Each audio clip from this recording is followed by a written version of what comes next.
nembawa sinaba kufuna briefing yonna egamba nti Kyagulanyi alina treason charges naye nezimala zibaawo ne bagamba nti bamucharginze treason nja kujja wano mbategeeze so nja kuba mbategeeza nange briefing gye mba nfunye so at the moment sina briefing eyo yonna then waliwo abadde abuuza nti abamenyi b'amateeka nga mubakwata ne bagenda. Yes, oli ku UG Update TV kosinzidde okubanga otuwuliriza awo wennyini we tugenda okubanga tutandikira gwe mukwano gwange ali eyampuliriza. Jjukira nti nno Robert Kyagulanyi Ssentamu amanyikiddwa nga Bobi Wine era omukulembeze w'ekibiina kya National Unity Platform ssaawa zino wenjogerera ng'akyaliira ku nsiko. Newankubadde obubonero obulaga nti nno Robert Kyagulanyi Ssentamu ali live and kicking buvuddeyo okugeza nga okwolesebwa mu summities ez'enjawulo ng'agenda mu maaso n'okusabumitingayo obubaka. Kati Robert Kyagulanyi Ssentamu ekyogetinga involved mu European Parliament saako ne mu Geneva Summit kyeraliikiriza gavumenti era bwenjogerera gavumenti erangiridde okubanga etaddeko Robert Kyagulanyi Ssentamu ogwa treason. Bamutaddeko gwa kulya mu nsi ye lukwe oluvannyuma lw'oba exposinga mu European Parliament saako ne mu Geneva Summit ebyo byonna bibadde bigenda maaso obadde obyotabuliro wano ku UG Update TV. Nyongera okujjukiza nti gwe atana kubeera ng'otwegattako kirira wansi waliwo ekigambo subscribe kikooneko obeere ng'otwegattako. Kitegeeza ki? Gavumenti webanga tennavaayo officially kulangirira nti ne Robert Kyagulanyi Ssentamu mutaddeko ogwa treason naye singa evaayo nemulangirirako kitegeeza yonna gy'ali aba alina okuba nga anoonyezebwa. Kitegeeza bwe bamukwatirako aba agenda mu maaso n'okuba nga avunaanyizibwa omusango gw'okulya mu nsi ye olukwe era kitegeeza aba bagenda mukwata.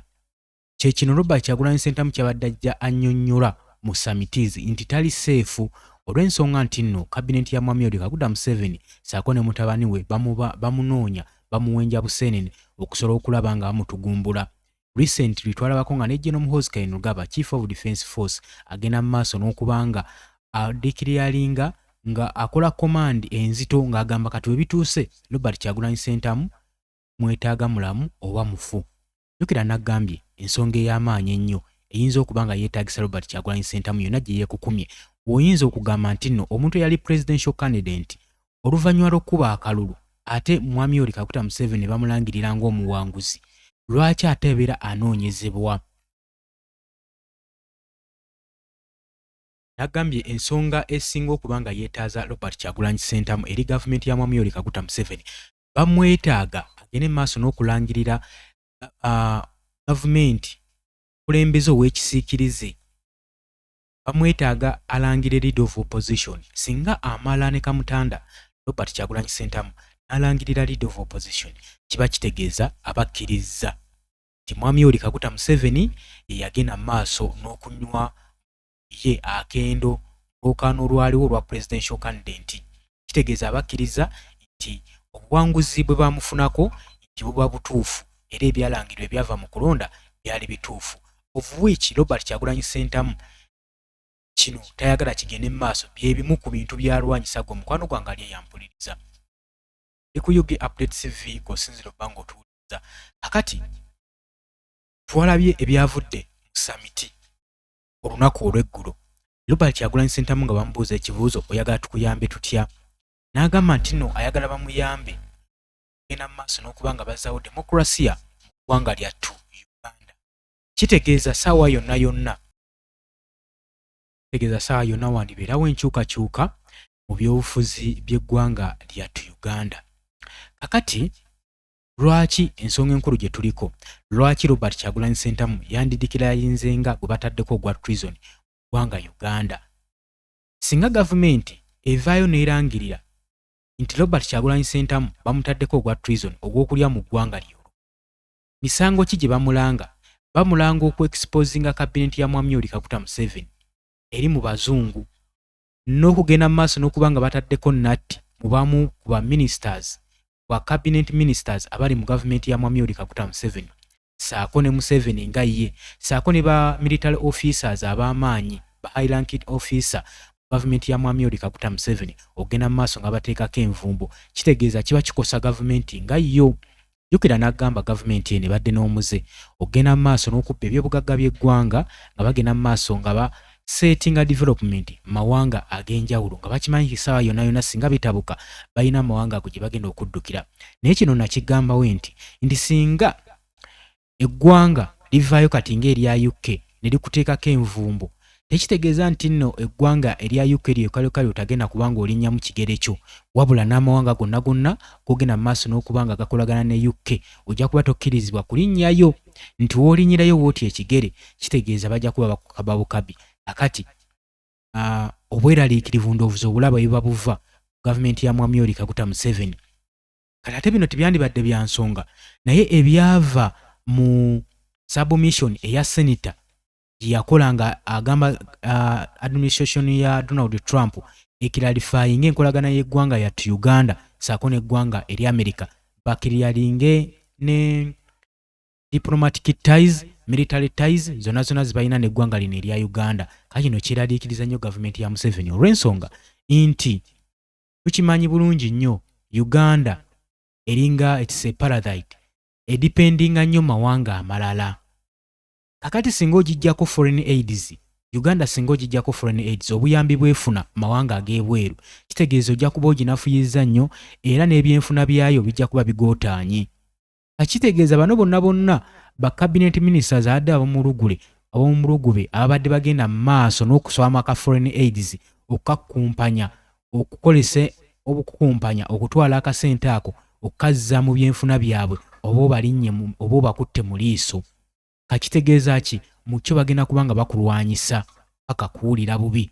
Kiroba Kyagulanyi Ssentamu nawe agamba ali ku dduka balaba buli waagenda mu maaso n'okusabumiitinga ensonga mu bazungu abeerako engeri gy'akosaamu kabineti ya mwami Yoweri Kaguta Museveni olw'ensonga nti nno singa administration ya Donald Trump evaayo bukolokolo n'egamba nti nno esazizzaamu obuyambi bwonna bwebaddewo eggwanga erya Uganda, esazizzaamu diplomatic ties ne military ties zebadde erina ku ggwanga lino erya Uganda. Kitegeeza Uganda tegenda kuddamu kufuna buyambi kuva mu ggwanga erya America, tegenda kuddamu kufuna buyambi education facilities, okufuna foreign aids eza education, eza development, eza health ez'obulamu, ebyo byonna tubadde tugenda kuddamu bifuna.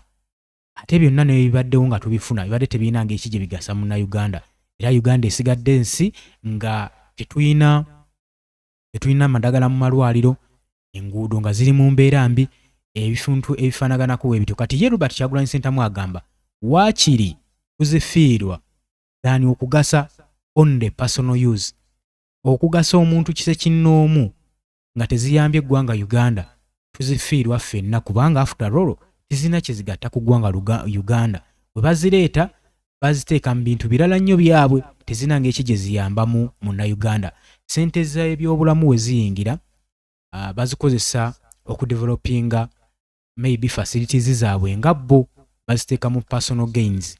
Naye ate singa bandibadde baziteeka mu malwaliro osanga embeera y'amalwaliro yandibadde improvingibwa mu ggwanga yonna. Kati agamba after all tetuzifuna, bino ne we bivaawo tetulina mugaso ku byo. Robert Kyagulanyi Ssentamu asiba abagamba nti no Uganda nga yeggwanga lyemalirira limalirivu lisobola okubeerawo nga terisabye buyambi, naye olw'okuba nti no tulina system ne gavumenti ey'ekimpatiira egenda mu maaso n'okusaanyaawo ebyenfuna by'eggwanga saako n'okuteeka eggwanga mu kakyabaga. Nagambye oli ku UG Update TV osinzira okuba ng'otuwuliriza. Kakati ki ekiddirira singa Robert Kyagulanyi Ssentamu anaavaayo? Kitegeeza nti gavumenti ya mwami Yoweri Kaguta Museveni saawa zino eraliikiridde Robert Kyagulanyi Ssentamu kubulawo kwe. Wabula beeraliikiridde ebizibu by'ayinza obbateekako, negative effects zagenda mu maaso n'obbateekako, abakozinga negatively impacts zagenda mu maaso n'okukola zikosa kabineti ya mwami Yoweri Kaguta Museveni. Era tebakulima nti no bino Robert Kyagulanyi Ssentamu byatalagga tebirina kye bikosa ku gavumenti, bigikoseza ddala nnyo kyosaanidde okimanyi. Ensonga eyali ya protest vote yali Kalonde Kakuume Omalo Kabanje. kakati nno kye bataamanya bagenda kabanja batya. Gavumenti yo yali emanyi nti Robert Kyagulanyi Ssentamu ono bw'erina okufunza ennyo lwa nsonga yagenda okuduumira okubanja akalulu, kubanga after all we tuba tumanja obbagaana okukakuuma kitegeeza nti baati balina kye basigazza kukuuma kubanja. Kati bwe baabagaana okukakuuma ne bamanya nti nno kakye bazzaako balina kukwata mukulembeze waabwe ayinza obbaduumira okukabanja. Kati ensonga n'egenda ejje nti gavumenti yagenda okwekanga ekuuma Lubugo nga mu lubaale mubbe Robert Kyagulanyi Ssentamu gye bamusuubira taliiyo nga yabatolokako. Kati omuzannyo ne gukyukamu. Omuzannyo we